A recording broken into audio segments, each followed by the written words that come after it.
Assalamualaikum warahmatullahi wabarakatuh. Baik semuanya, hai. Jadi kami di sini akan melakukan sebuah tugas dari mata kuliah Hukum Bisnis yang diampu oleh Ibu Indah Aftari Wijayanti. Di sini kami akan melakukan perdebatan tentang kasus pembunuhan dari warga sipil yang dilakukan oleh tentara.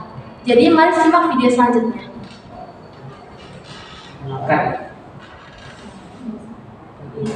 Sebelumnya perkenalkan terlebih dahulu, nama saya Meli Febri Ulia Butar-Butar, NPMC 1C022125 dengan rekan saya Talita Salamabila dengan NPMC 1C022039. Dengan saya Daniel Manalu dengan NPMC 1C022170. Dengan saya Iksan Eka Putra dengan NPMC 1C022081. Baik, kita akan mulai diskusinya. Yang pertama di sini dapat kita lihat dulu. Baiklah. Jadi pada tanggal 15 Agustus 2023 telah ditemukan seorang mayat laki-laki di Sungai Karawang dan diperkirakan beliau bernama Imam Mansuri, seorang laki-laki berumur 25 tahun yang tinggal di Tangerang. Setelah kami melakukan penyelidikan dan banyak proses yang lain-lainnya, telah ditemukan 3 orang pelaku yang kami beritahu bahwa 3 orang pelaku ini adalah anggota Tentara Nasional Indonesia. Jadi 1 orang TNI ini bertugas sebagai Pas Pampres dan 2 lainnya TNI dari divisi lain. Sampai sekarang proses hukum masih sedang berjalan. Kepada para reporter, bisa saya terima apa yang ingin tanyakan? Jadi di sini saya mendapatkan kabar bahwa si tentara ini sebenarnya dia melakukan tuduhan tanpa bukti terhadap si warga sipil yang datang dari Aceh yang sedang bekerja di Jakarta di sebuah toko kosmetik atau obat-obatan gitu. Nah, bagaimana pendapat? Tetapi mengapa kami melakukan tuduhan seperti itu? Berdasarkan pihak tentara, kami menerima informasi bahwa si korban telah menjual atau mengedarkan obat-obat terlarang berupa tramadol. Jadi dari informan yang kami temui, informasi yang beliau berikan, para pembeli dari pemasok ini adalah anak-anak di bawah umur yang bisa kita nilai bagaimana jika generasi penerus bangsa sudah dirusak akal sehatnya sejak kecil. Apakah itu akan membuat Indonesia semakin maju atau mungkin akan semakin menjadi negara yang tidak berkembang? Baik, lalu setelah itu apa yang si tentara itu lakukan setelah melakukan tuduhan seperti itu? Jadi setelah tentara menemukan bahwa ada pelaku penjual obat terlarang, para tentara ini mereka berinisiatif untuk menangkap beliau dan menjalankan hukuman sesuai prosedur yang ada di Indonesia. Baik, tapi bukankah tugas tentara bukankah itu bukan tugas tentara untuk melakukan penangkapan atas pengedar obat ilegal tersebut? Bukankah tentara itu tugasnya untuk melakukan penertiban dan mengamankan batas negara? Jadi di sini pihak kami beranggapan bahwa pihak kepolisian setempat lambat dalam menangani kasus-kasus seperti ini. Tentu mungkin bagi sebagian orang kasus ini adalah kasus yang tidak perlu dibesar-besarkan karena hanya melibatkan obat-obatan terlarang yang tidak terlalu berbahaya.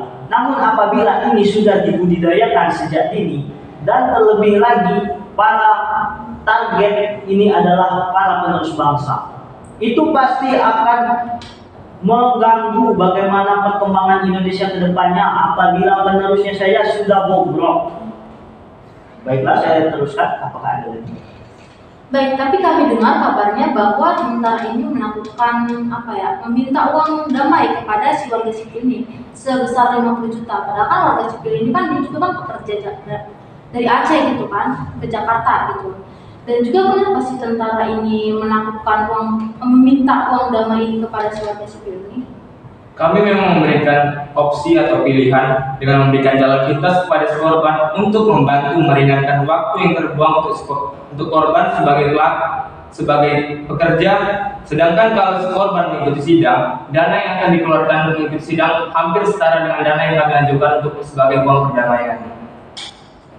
Jadi di sana kan kita tahu bahwa si korban ini adalah seorang karyawan dari toko kosmetik. Jadi sebagai seorang karyawan pasti digaji sesuai dengan masa kerja dan waktu dia kerja. Apabila pihak kami meneruskan ke jenjang pengadilan dan seterusnya, beliau akan tersita lebih banyak waktu dan itu akan membuat beliau juga kesusahan karena dia sudah mengorbankan uang dan waktu bekerjanya. Maka dari itu pihak kami berinisiatif untuk melakukan uang damai guna mempermudah kehidupan korban juga. Baik, tapi kenapa harus ada perlakuan yang tindakan yang sewenang-wenangnya seperti penculikan sampai dengan penganiayaan hingga korban wafat? Apakah perbuatan tersebut memang setimpal untuk seorang pengedar obat ilegal? Jadi kami memang mendengar kabar bahwa korban diculik pada tanggal 12 Agustus dan pada tanggal 15 Agustus korban ditemukan wafat di Sungai Karawang. Proses penculikan dan penganiayaan segala macam hal itu sedang kami selidiki lebih dalam, sedang kami kaji ulang bagaimana proses tersebut bisa merenggut nyawa korban. Dan kebetulan jasad korban sekarang sedang diotopsi di rumah sakit terdekat dan hasil dari otopsi dan penyelidikan akan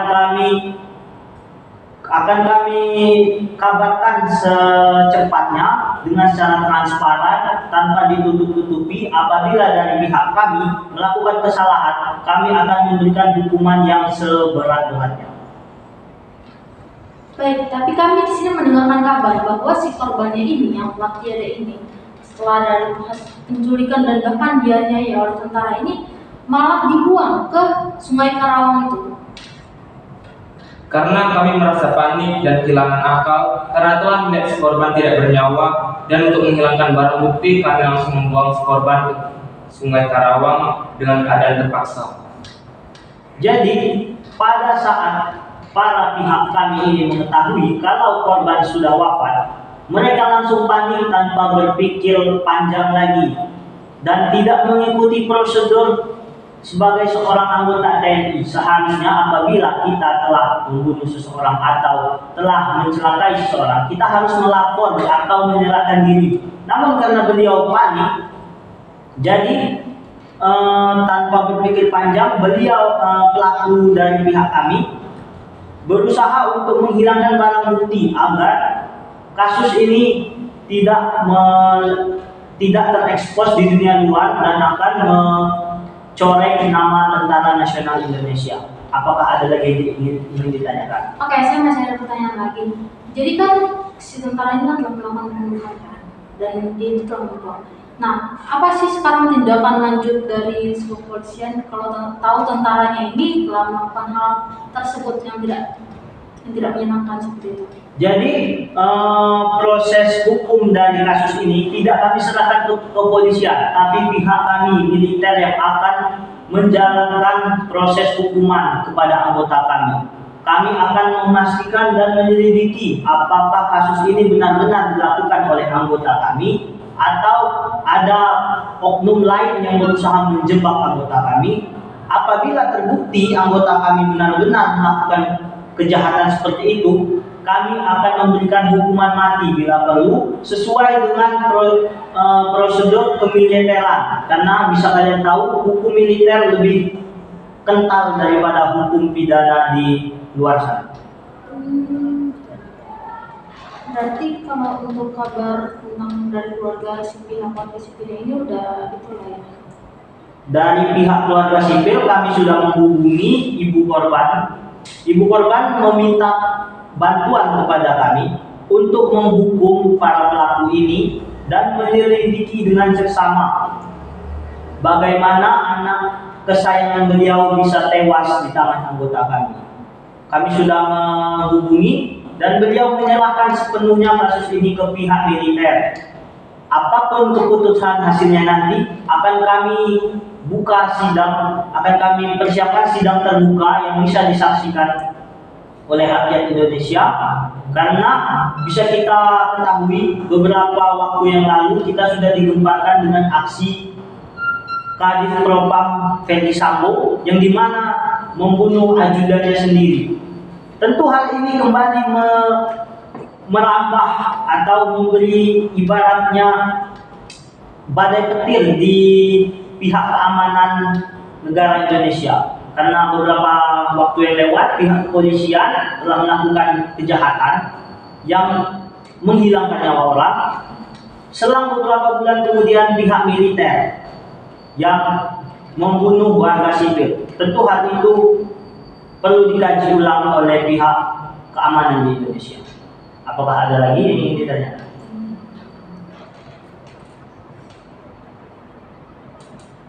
Mungkin itu saja yang dapat kita sampaikan pertanyaan-pertanyaan.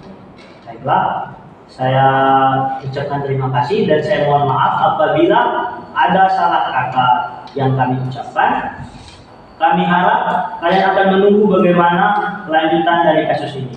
Ya, semoga kasus ini juga dapat selesaikan dengan keadilan negara ini. Dan juga nggak ada pihak yang yang tidak merasa tidak adil bagi dari pihak si keluarga korbannya ini gitu. Baiklah. Sekian. Terima kasih. Baik, itu saja sekian dari kami. Kurang lebihnya mohon maaf. Wassalamualaikum warahmatullahi wabarakatuh. Apa kok? Belajar di